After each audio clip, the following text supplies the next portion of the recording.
big spinal fusion surgery is tomorrow. My spinal fusion surgery is December 23rd. It is crazy to me that like I have reached this point. I have described this to people as the quickest, longest 3 months of my life. It's really cool for me to look back on these videos, how much I've overcome, and in these updates. I hear myself describe all these things that I've gone through. Can't wait to be in front of the camera where I'm telling you guys how my spinal fusion surgery went and how much it's improved my quality of life. Obviously don't know the outcome of what it will be. I don't know how successful it will be, but I have faith that God hasn't brought me through these 12 weeks for nothing. These 12 weeks of pain and challenges every single day, the most challenging 12 weeks of my life. I have faith that this won't be for nothing and that He will perform a miracle and make sure that the hardware stays. Like that is our biggest, at least I think for me, like my biggest, not worry because I shouldn't worry, and I guess it's like, will the hardware stay in my spine, because my spine is like mush. Just how I got to this point in the first place. Oh my gosh, you guys, you know, of course I had to film this video, and a year ago this moment seemed so far away. It seemed like light years away, and I didn't know some days how I would make it to this milestone. And today I get to sit here and talk about it and reflect on the day that 1 year ago my life changed forever. And it truly changed forever. And 1 year ago, I didn't know if my life would be flipped upside down and the trajectory of my life could change forever if I came out relying on an artificial machine to breathe for me, aka a tracheostomy. And this was my biggest risk going into my life-saving spinal fusion surgery, given the respiratory circumstances that I was going into this with. Not doing this meant that in 10 years or less, my heart and lungs would suffocate anyways. And of course, anytime you're working with the spinal cord or near the spinal cord, there's a risk of becoming paralyzed. And so I knew that was also a possibility, but my desire to live a full life, whatever that looked like, meant more to me than any potential. And I knew that if I were to be reliant on a machine to breathe for me, or if I were to be paralyzed to some extent, I would go through an intense grieving process of what I would have lost. But I also have friends who live in these circumstances, and they live, or in similar circumstances, they live completely full and fulfilling lives. And so I knew that what would seem less than ideal at the time, I would get through it. It would take a long time, but I knew that it could. But again, for me, wanting to live a full life meant more to me than any potential risk. And so I was willing to take these risks. At 22 years old at the time, I never imagined having to make such literally life-altering decisions medically that could change the trajectory of my life forever. And I wasn't able to film or upload this video on the 1 year mark, but my first my original spinal fusion was December 23rd, 2020, and then 2.5 weeks later, on January 11th, 2021, I was faced with the same risks as one of the pieces of hardware had already migrated and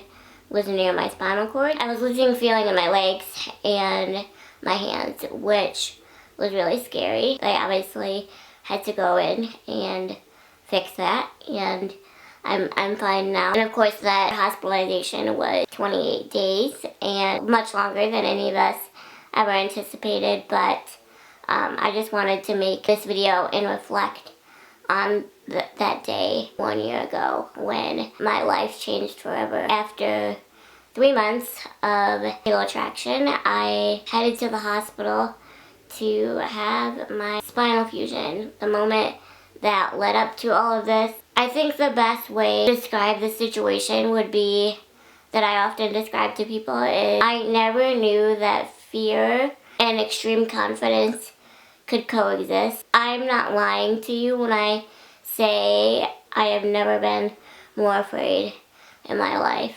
I have never been so completely scared out of my mind than I have in that moment. But in the same way, I've never felt more confident in my medical team, in my gracious and faithful God who carried me through those 3 months in traction, and I knew that he was going to carry me through this.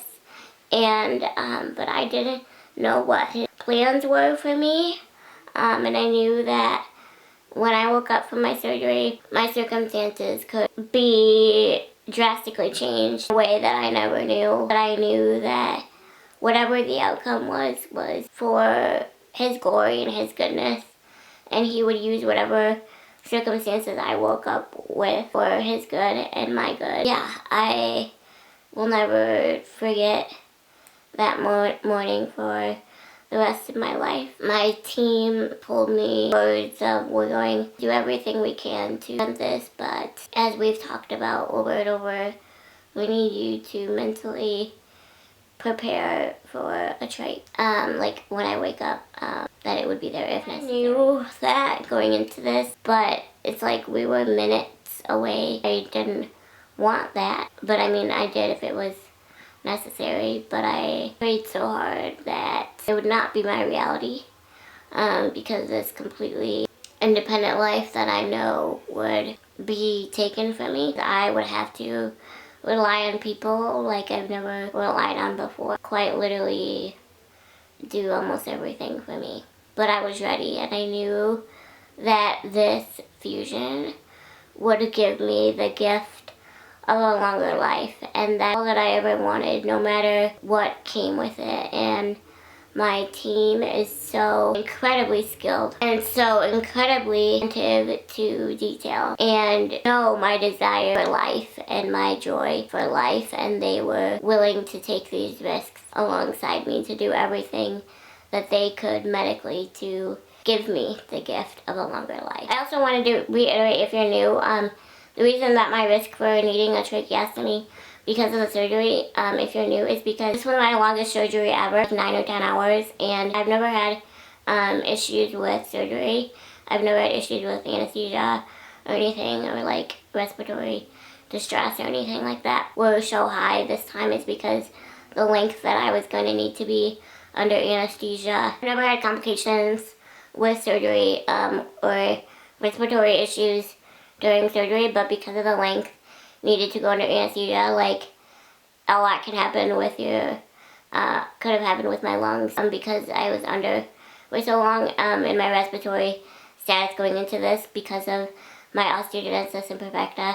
I have restrictive lung disease, and because this surgery was like a big surgery, I could go into respiratory distress or like failure. If that would have happened during the surgery is when they would have inserted the trach, and so I have a lot of respiratory risks that, because of my OI, like in my status going into this, my spine was already starting to compress one of my lungs. I probably already inserted a picture of what it looked like before the surgery. So yeah, that was kind of my feeling going into that morning, and I'm not going to mention everything that I mentioned in my spinal fusion experience video because I want you guys to go watch that. But in that video I talk about the moment where God invited me to pray with my healthcare heroes in the operating room before they started my surgery, and you can watch that video to learn more. But it was the most powerful moment of my life. I just looked at the hands of all these people that God gave me for that day. Like, He gave me all the best people possible to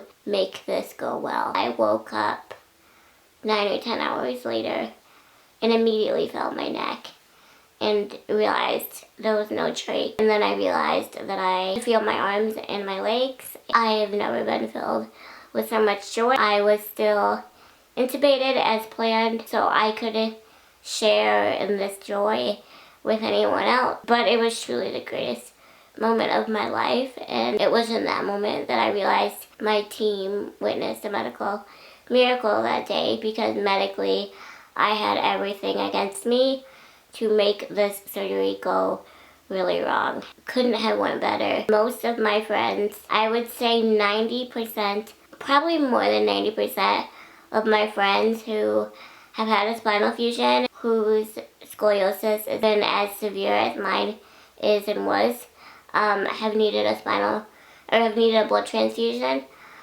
during my spinal fusion, and I didn't even need a blood transfusion. The fact that I did not even need blood was just the icing on the cake. To know that they didn't encounter a single complication during those entire 9 or 10 hours, I just can't believe it. Like, God is so good and so faithful, and I know that all of you stormed to heaven with your prayers for this day, and it was a really difficult time. As grateful as I am for the outcome, it was incredibly difficult. It was still, though I didn't encounter any of the worst case scenarios, I encountered a lot of other issues. Pain management was a huge one, and there was a reason for that. You can watch my spinal fusion for that series for that, but it was a lot of little challenges after the surgery that I faced. And obviously, we all breathed a sigh of relief that we made it, to this point, and we witnessed a miracle. And little did we know, nearly 2 weeks later, that all of these risks that we celebrated of me not needing a trach, not being paralyzed, not having any complications, was once again faced before us, as I had to undergo this again.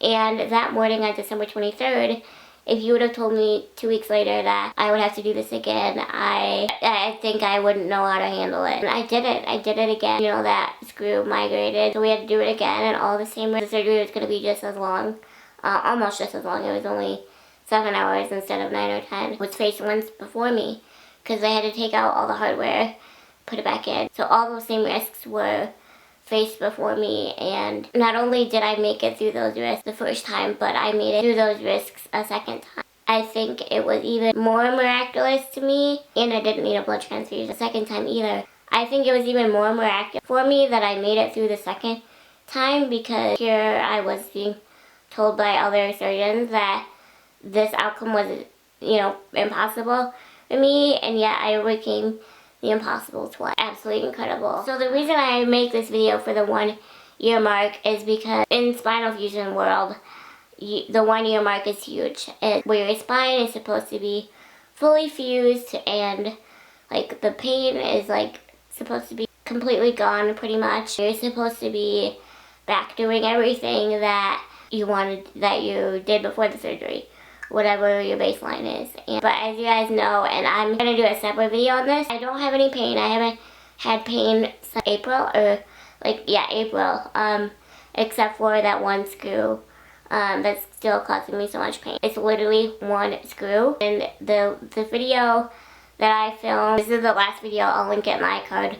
I always forget what side. This was the last update that I filmed about that. I need to do another one because other things have transpired since then, so I'll explain more in that video. Still 1 year, I just wanted to talk about kind of where I'm at now, but in that specific situation, I'm going to do a separate video just because it'd be too much to add this 1 year reflection as well as that specific update. So that will be in a separate video, but in addition, I'll get to this in a minute, but I just want to talk about how I'm doing besides that 1 year. Like, I'm still dealing with that extreme pain from one screw, and if it wasn't for that one screw, I would literally be in no pain. And it's amazing to me that besides that screw, like how well the hardware is holding. Obviously this was a concern for us too. This was another risk that I faced. Could do the surgery and then the hardware may not hold, but obviously we did not have anything to lose. I was to the point medically where every single risk outweighed the benefit, or the benefits outweighed the risk. Internal organs were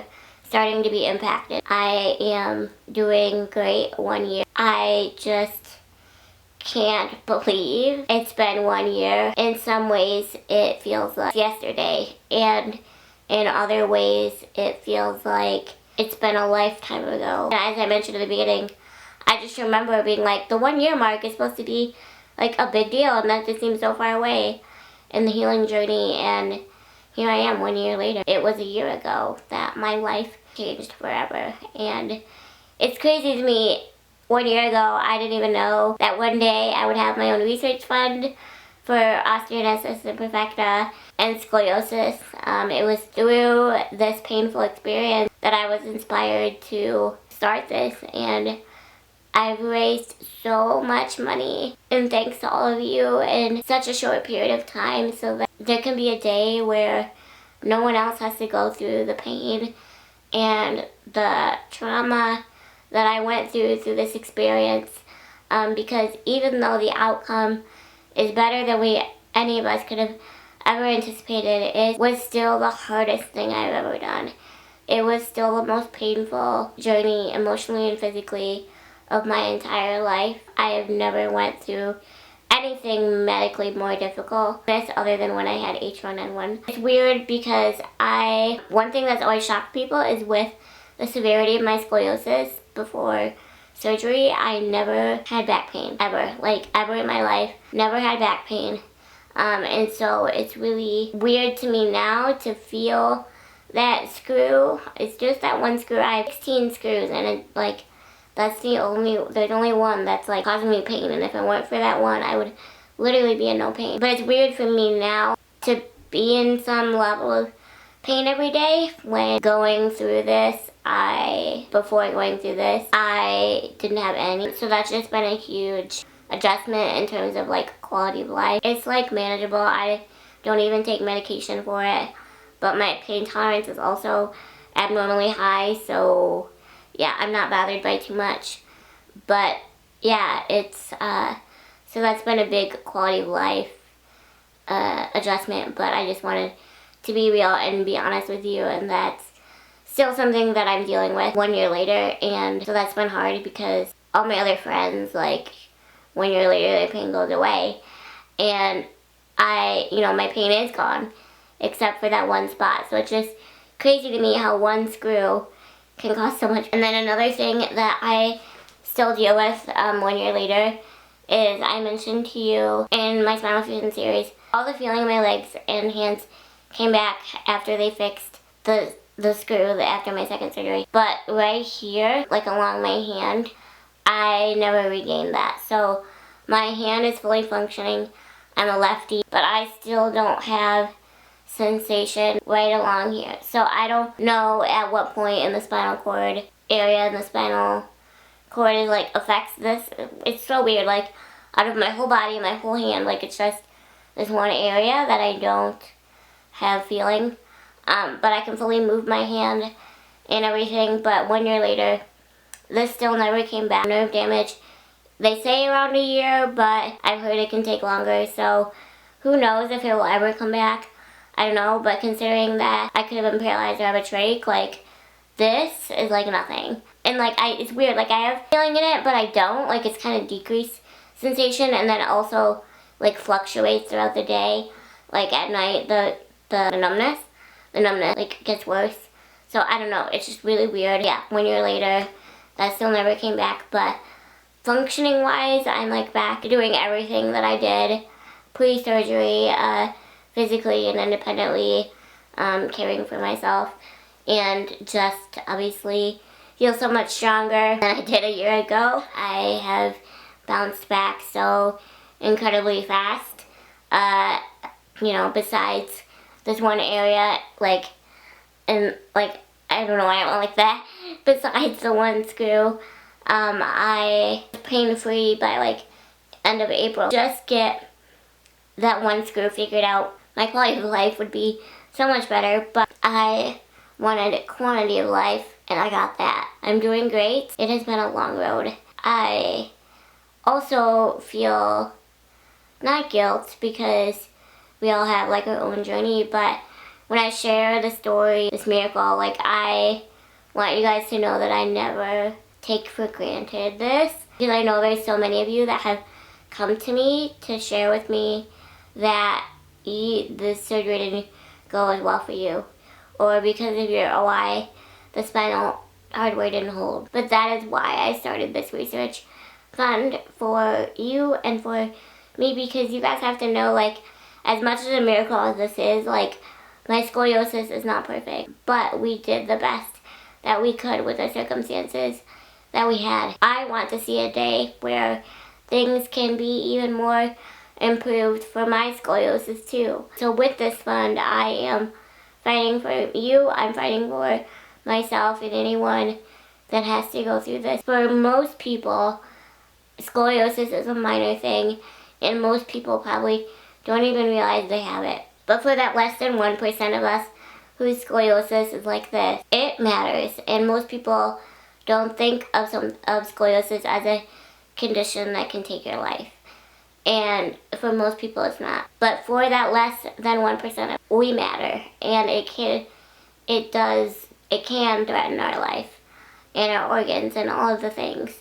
And so that less than 1% of us, we matter, and so that's why I started this. And I just can't believe that it's been 1 year since my life changed forever. As difficult and awful as so much of the journey has been, and so many tears and so much frustration, I can't help but think of all the amazing people that I've met because of this journey, all the amazing people that have come into my life because of this journey, all the good things that have come, like, God fueled this inside of me to start this fund. Like, He was able to turn such pain into purpose. And because of that, I am so grateful. And I get to share that with all of you. Like, I'm so grateful for my healthcare heroes who took a chance, who took a risk, a big one, because there were so many medical providers that told me that the miraculous outcome would not be my reality. But I serve a God who's bigger than statistics, who's bigger than my scoliosis, and I think about this day every single day of my life. So I never imagined that the most difficult chapter of my life would be my most favorite. I can't thank you all enough for being a part of this day 1 year ago that completely changed my life, the day that I was given the gift of a longer life. And those of you who are new, I'm also a tissue transplant recipient. I did a video talking about that, so that was also a part of my fusion. I had an allograft, autograft, I forgot which one, because one of them is your own bone and then one of them is the donor bone. I forgot which one, but I'm a tissue transplant recipient, so someone's bone was put inside of me during my fusion. And so I talk about my journey as a tissue transplant recipient and what that has meant to me. So many people were a part of this. I have something I want to show you. I'm gonna go get it. I chose green because green is the color for scoliosis, and I put together this book like in March of last year. So this is a book of all of the notes. So they gave me like this folder. It says like going home after your spine fusion, and then it has like all of the medical notes, not all of them, but a lot of them, like my pre-op thing, and then like my medical stuff, and then a copy of like the papers that I had to consent to. I don't want to show this paper because it has like my medical record number, but this is some of the that I had to consent to that morning, and it makes me cry just thinking about how different this outcome could have been and how I get to sit here 1 year later and share this, but typical risks include, this is not in any order because obviously you'll notice that very quickly, but infection, bleeding, damage to nerve, blood vessels, or other soft tissue, numbness or tingling, stiffness, decreased range of motion, a DVT, deep venous thrombosis, a pulmonary embolism, death, cardiac arrest, persistent or worsening symptoms and need for further surgery, fracture, hardware misplacement, migration, or failure. Like, I mean, I know I have to tell you the worst case scenario, but like going into this, these risks were a greater possibility for me than most. And so I put together this binder. I wish I could show you, but this has like my medical.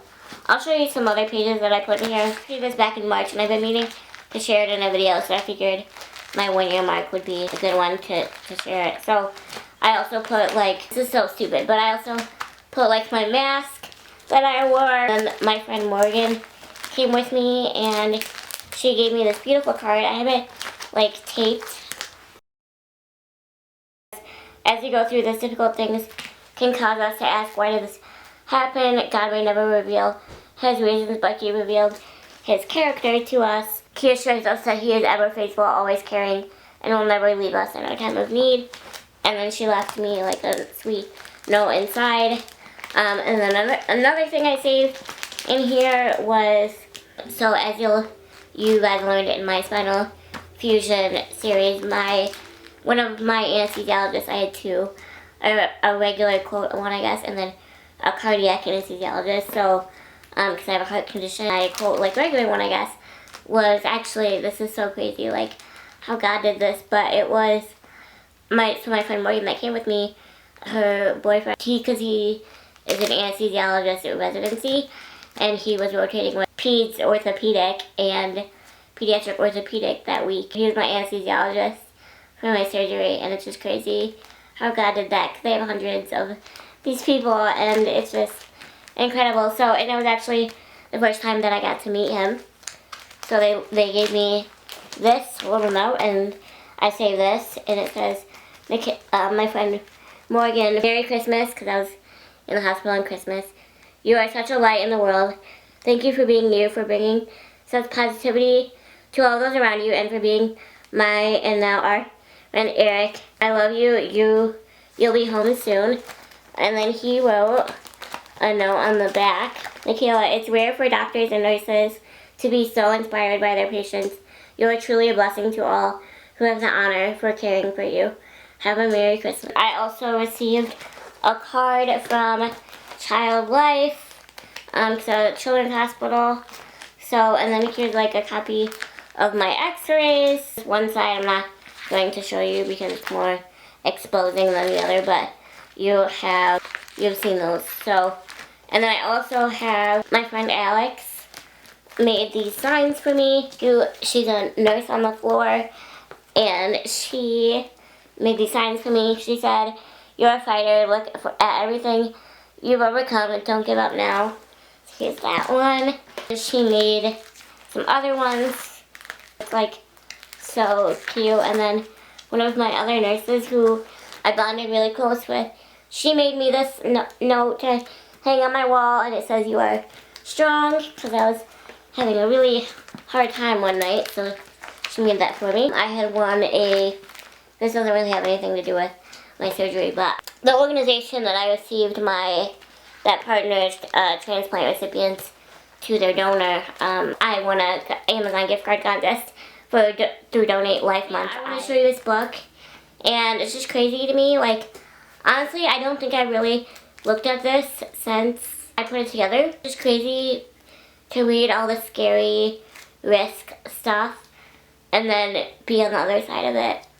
Like, there were days I didn't know how I would get to this 1 year mark. The surgeon kept encouraging me, like, the 1 year mark, Michaela, like, it gets so much better, and like, I believed her, but I was like, I just didn't see it, obviously, like, when you're in the trenches of it. And this is like one of the greatest miracles I've ever experienced, and I put my all into this, blood, sweat, and tears, really, and I just wanted to make this video to reflect on 1 year ago. My life changed forever, and fear and confidence we're very much so coexisting in a bigger way than I could have ever imagined. But I had the ultimate dream team to celebrate this life and this miracle every single day. In the hospital on Christmas, obviously, I received a Christmas gift that just keeps on giving 1 year later. I still have my halo scars 1 year later. I mentioned that in my 1 year video for my halo, but they're still sticking around. The days with these are numbered, but I'm grateful to have had them for as long as I did. And my favorite scars I've ever carried on my body. I believe it's been a year, so I wanted to make this video to reflect, talk it out, and thank you guys for being a part of this miracle, and just know that life is worth fighting for.